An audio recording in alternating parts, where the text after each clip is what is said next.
Kang Deddy Mulyadi coba kasih contoh yang cepat, silahkan.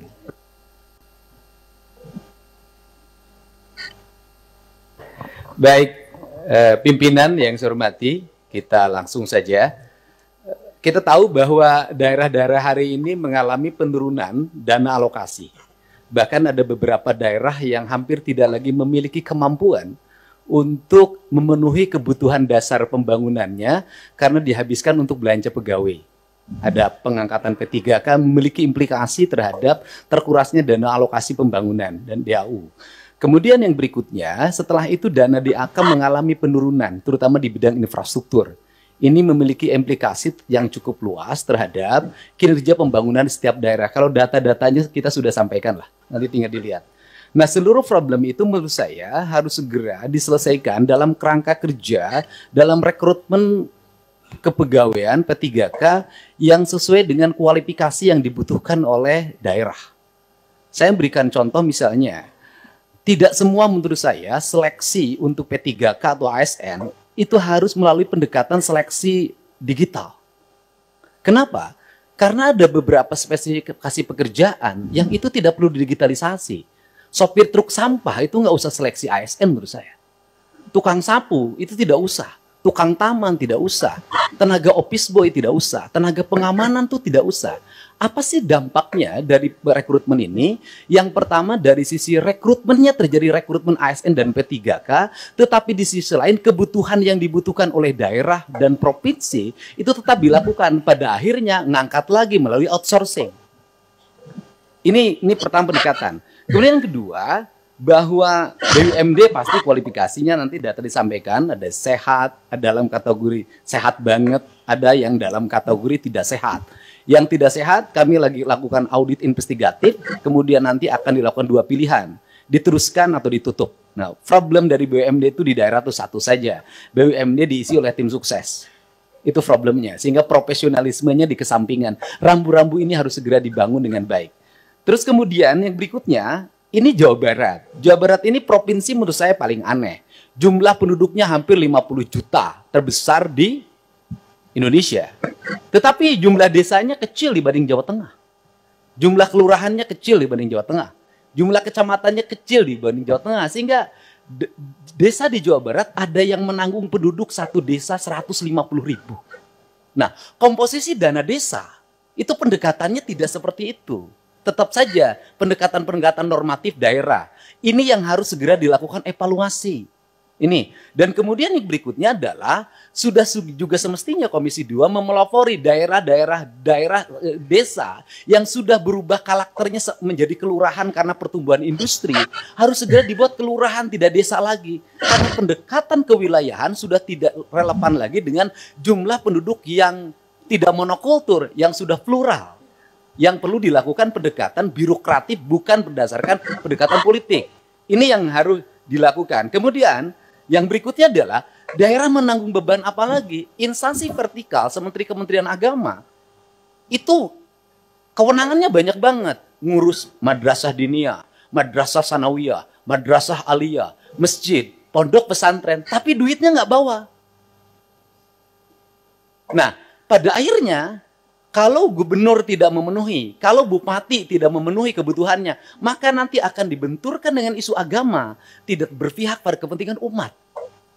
Padahal di satu sisi, dia masih memiliki kewajiban-kewajiban terhadap sekolah SD negerinya masih roboh, SMP negerinya masih roboh, SMA negerinya masih roboh. Nah, problem seperti ini kalau dibawa ke wilayah politik DPR, maka kita akan mendominasi kepentingan ini dibanding kepentingan internal kita, yang menjadi kewajiban dasar kita. Untuk itu nanti ke depan Kementerian Agama harus jelas. Kalau dia mengatakan bahwa masjid tanggung jawab Kementerian Agama, madrasah diniyah tanggung jawab Kementerian Agama, madrasah sanawiyah Kementerian Agama, madrasah aliyah negeri Kementerian Agama, termasuk juga madrasah aliyah swasta, pesantren adalah di bawah Kementerian Agama, uang di Kementerian Agama diperbanyak agar mereka bisa mandiri. Sehingga fiskal kabupaten, fiskal kota, fiskal provinsi sangat berimplikasi kuat bagi kesejahteraan publiknya dan bagi apa yang menjadi kewajiban dasarnya. Kemudian yang berikutnya adalah ini urusan otonomi di Jawa Barat. Lucu. Ada kabupaten yang penduduknya 6 juta. Ada kota yang penduduknya hanya 250.000 tapi berbatasan. Saya berikan contoh misalnya, dulu di wilayah selatan karena waktu itu ketua komisi 2-nya itu dapilnya Ciamis, Banjar, Pangandaran, sehingga pertumbuhan otonominya cepat. Kabupaten Pangandaran, Kota Banjar, Kabupaten Ciamis. Tetapi di wilayah Bogor yang penduduk 6 juta sampai sekarang nggak berubah-ubah. Kemudian juga Kota Sukabumi berbatasan dengan Kabupaten Sukabumi. Kabupaten Sukabumi penduduknya banyak sekali, sedangkan Kota Sukabumi penduduknya kecil sekali.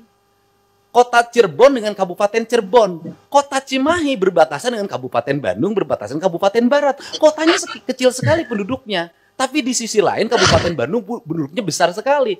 Fiskal ini akan lahir tidak adil. Ada kota yang mendapat alokasi relatif baik, penduduknya sedikit. Ada kabupaten yang alokasinya tidak begitu besar, penduduknya besar. Pertanyaan saya adalah ke depan bisakah dibuat inisiasi penambahan jumlah wilayah untuk sebuah wilayah? Misalnya, kalau Kabupaten Sukabumi susah sekali membuat daerah otonomisasi baru, bisakah sebagian dari wilayah Kabupaten Sukabumi diintegrasikan dengan Kota Sukabumi, kotanya berubah jadi kabupaten? Ini percepatan untuk apa? Agar melahirkan rasa adil dalam percepatan pembangunan di Jawa Barat. Kemudian ke depan, bisakah dana alokasi umum standarnya bukan dari jumlah kabupaten, jumlah kota, jumlah desa, jumlah kelurahan? Bisakah standarnya adalah jumlah penduduk? Karena kalau pendekatannya hanya jumlah kota, jumlah kabupaten, jumlah kelurahan, maka Jawa Barat akan di bawah Jawa Tengah secara terus-menerus. Sedangkan beban residu akibat pertumbuhan industri berbatasan dengan ibu kota negara, berbatasan dengan Jakarta, itu memiliki implikasi luas dalam penanganan. Barangkali ini sebagai pengantar dari saya dalam pendekatan-pendekatan ke depan, dan ini amanah dari teman-teman di daerah. Semoga kebuntuan-kebuntuan ini bisa dilakukan percepatan-percepatan. Karena apa? Karena daerah diperlukan upaya-upaya kita untuk melakukan perubahan-perubahan, tidak boleh secara terus-menerus dengan pola monoton seperti ini. Nah, yang terakhir misalnya hari ini daerah harus beratraksi. Misalnya penurunan di sektor alokasi irigasi di BBWS. Itu kan harus ditutup lewat provinsi, karena itu kebutuhan dasar pertanian, kemudian daerah aliran sungai, dan itu berdampak pada banjir. Nah ini juga akhirnya kita banyak menutup. Kita ini, dan akhirnya berbagai kegiatan di daerah, itu berbagai kebutuhan di daerah yang sebenarnya itu menjadi kewenangan pusat, itu pada akhirnya juga ditutup lagi oleh daerah. Ditutup lagi oleh daerah. Ini barangkali sebagai gambaran umum saya ucapkan terima kasih. Semoga pertemuan ini memberikan manfaat. Dan terakhir tadi Pak Gubernur Kaltim mengatakan gubernur konten. Alhamdulillah dari konten yang saya miliki itu bisa menurunkan belanja rutin iklan. Biasanya iklan di Pemprov Jabar kerjasama medianya 50 miliar. Sekarang cukup 3 miliar tapi viral terus. Terima kasih.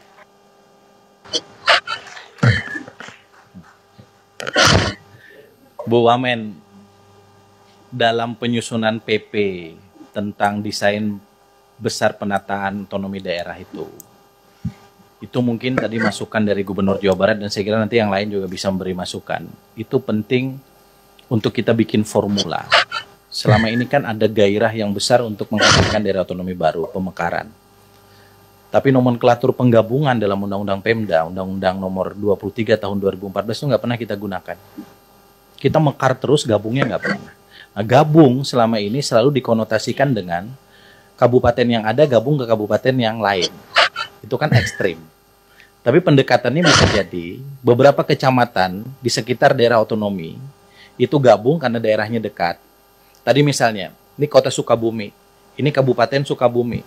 Kecamatan-kecamatan yang dekat dengan kota Sukabumi, di kabupaten Sukabumi itu gabung ke sini. Kan gitu.